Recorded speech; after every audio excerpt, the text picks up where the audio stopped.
আন্তর্জাতিক ফুটবল প্রীতি ম্যাচে ভুটানের বিপক্ষে মাঠে নামবে বাংলাদেশ ফুটবল দল 4 জুন সন্ধ্যা 7টায়। এটা সবাই জানেন, কিন্তু এই ম্যাচটির আগে অবশ্যই আপনাদের জানা দরকার দুই দলের মধ্যকার পরিসংখ্যান এবং দুই দলের পরিসংখ্যানে কে এগিয়ে এবং দুই দলের পরিসংখ্যানের পার্থক্য।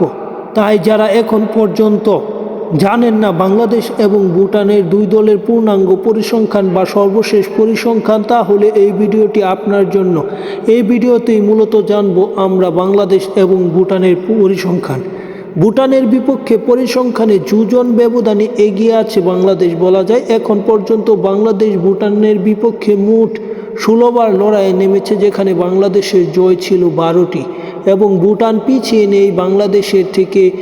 এটা কেউ বলতে পারবেন না, কারণ 16 ম্যাচের মধ্যে 12টি জয় আছে বাংলাদেশের। অন্যদিকে ভুটানের জয় মাত্র 2টি এবং যেই 2টি ম্যাচের সর্বশেষ ভুটান এবং বাংলাদেশ যে ম্যাচটি অনুষ্ঠিত হয়েছিল সেটাতেও ভুটান বাংলাদেশকে হারিয়েছিল এবং 2016 সালের দিকে একবার হয়তো হারিয়েছিল এবং ভুটান এবং বাংলাদেশের মধ্যে ড্র হয়েছে এখন পর্যন্ত 2টি ম্যাচ। এটাই মূলত দুই দলের পরিসংখ্যান যাই হোক না কেন, বর্তমান বাংলাদেশের প্রেক্ষাপট ফুটবলে অনেক উন্নত। সে হিসেবে বাংলাদেশ অবশ্যই চাইবে ভুটানের বিপক্ষে ম্যাচটি বড় ব্যবধানে জিততে। যদি ভুটানের বিপক্ষে জিততে না পারে তাহলে বাংলাদেশের ফুটবলে একটা বড় অঘটনই ঘটবে বলা যায় সাম্প্রতিক সময়ে।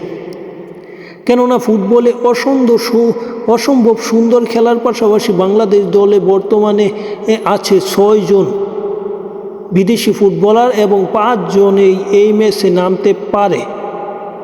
এবং সামিদ সুম না থাকলেও হামজা চৌধুরী, ফাহমিদুল, তারেক কাজী, তারপর কাজেম শাহর মতো ফুটবলার আছে যারা ফরেন প্লেয়ারই বলা যায়। পাশাপাশি আছে জামাল ভুঁইয়া। তাই বাংলাদেশ ম্যাচটি জিতবে এমনটাই প্রত্যাশা করছি সবাই।